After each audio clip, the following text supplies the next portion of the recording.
Fala pessoal, tudo bem? Murilo Perim falando aqui, mas podem me chamar de Mupa. Depois do primeiro vídeo mostrando como que a gente usa as formas geométricas, o que o quadrado, a esfera e o triângulo podem representar, agora é hora da gente ver como fazer a estrutura de um personagem completo em estilo cômico. Primeiro de tudo, a gente começa sempre criando a cabeça de um personagem, porque imagino que muitos de vocês aqui já passaram por essa experiência nada legal de começar a desenhar um personagem e de repente a cabeça não cabe. Então, como a cabeça é o elemento mais importante do nosso personagem normalmente, comece sempre pela cabeça. Faço a cabeça, aqueles dois arcos que ajudam a mapear o rosto, onde eu já vou pensar o nariz, a posição do olho, da boca, puxo ali o pescoço, tronco, pernas primeiro, pés e por último o braço. Pode ver que nesse caso eu fiz uma esfera para a cabeça, um retângulo aqui para o corpo e duas linhas paralelas, tanto para os braços quanto para as pernas, começando um pouquinho mais largas e ficando um pouquinho mais finas. Essa é uma estrutura que é bem básica no começo para a gente praticar, mas que aos poucos a gente pode explorar outras estruturas também, começar a usar outras formas ou misturar duas formas para fazer uma estrutura mais complexa. Depois que a estrutura está pronta e que a gente vai começar a criar o personagem em si, a gente pode partir do nariz, que vai estar no encontro entre essas duas linhas do mapeamento do rosto, depois disso olhos ou então boca e sobrancelhas. Uma coisa importante da gente pensar nas sobrancelhas, nos olhos e na boca é que a expressão está principalmente nessa região, ok? São esses três elementos que vão normalmente trazer a ideia de alegria, tristeza, raiva, enfim, todas essas sensações. Mais pra frente eu vou fazer um vídeo também para a gente falar das expressões em um personagem. Depois que eu fiz todos esses elementos, eu fui para a orelha do personagem.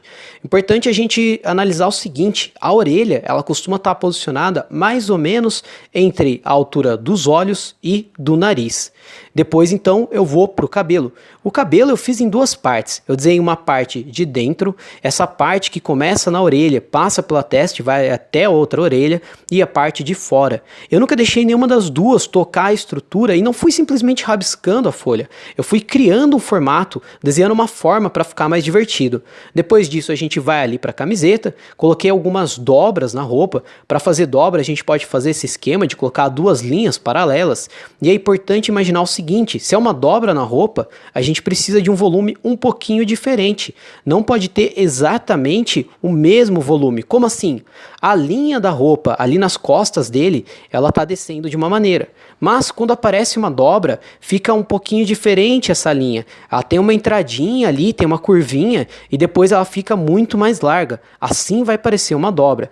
Coloquei também alguns detalhes, né, no final do desenho, na camiseta. Coloquei aquele símbolo na camiseta, coloquei um tracejado ali também na manga dele.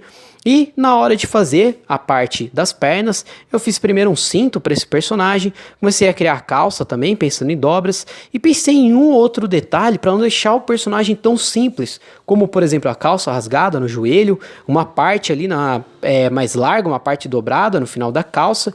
E quando vocês forem fazer elementos mais complexos como tênis, uma dica essencial e importantíssima: pensem parte por parte, não analisem a forma por completo, porque assim a gente desanima, fica muito complexo. Então o que eu fiz? O que um tênis tem? Língua, desenha a língua.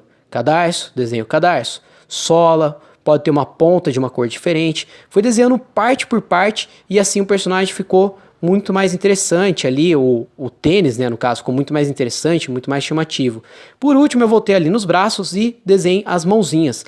Lembrando sempre que uma dica importante para as mãos é olhar a sua própria mão enquanto você desenha. Também vou fazer um vídeo aqui mais pra frente falando disso. Terminei meu personagem, estava fazendo ali com lápis HB, um pouquinho mais claro, peguei um 2B, deixei a ponta bem fininha e comecei a usar aquele movimento do pulso. Pode ver que conforme eu finalizo, o pulso fica fazendo esse movimento de vai e vem, esse arco. E usando essa linha, eu comecei a deixar não só mais escuro os contornos, mas um pouquinho mais largos também. A linha do nariz ficou mais larga, da camiseta, todos os detalhes dele. Pode ver que enquanto eu passo ali esses traços na mão, olha como a linha é muito mais fina, e depois que eu passo o traço na mão, ela fica uma linha mais larguinha. Isso vai dar uma ideia mais interessante, mais finalizada para o nosso personagem.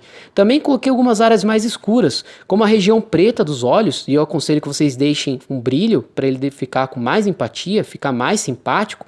E não se esqueçam, os brilhos têm que ser para o mesmo lado, senão o personagem vai ficar vesgo.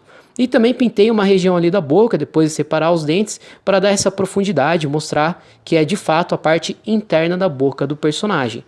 Pratiquem tentando fazer esse mesmo desenho aqui, tentem olhar o vídeo, vocês podem ir pausando aos pouquinhos, façam primeiro a estrutura, depois o esboço mais clarinho e só por último a arte final. Importante, para fazer a arte final não precisa pressionar o lápis, ok? É só fazer essa repetição de gestos de movimento que a linha já vai ficar mais marcada, um pouquinho mais escura. Depois disso, vocês podem começar a praticar, modificar essas estruturas, fazer a cabeça quadrada, o corpo um pouquinho mais redondo, usar duas formas para o corpo, uma esfera menor em cima, uma esfera maior embaixo, enfim, tem uma série de possibilidades de como eu consigo fazer uma estrutura em desenho cômico. Aqui eu vou dar mais 2 exemplos de estruturas para desenho cômico. Nesse primeiro caso, a gente tem uma cabeça quadrada, e de novo, primeiro as 2 linhas de referência, e o corpo redondo.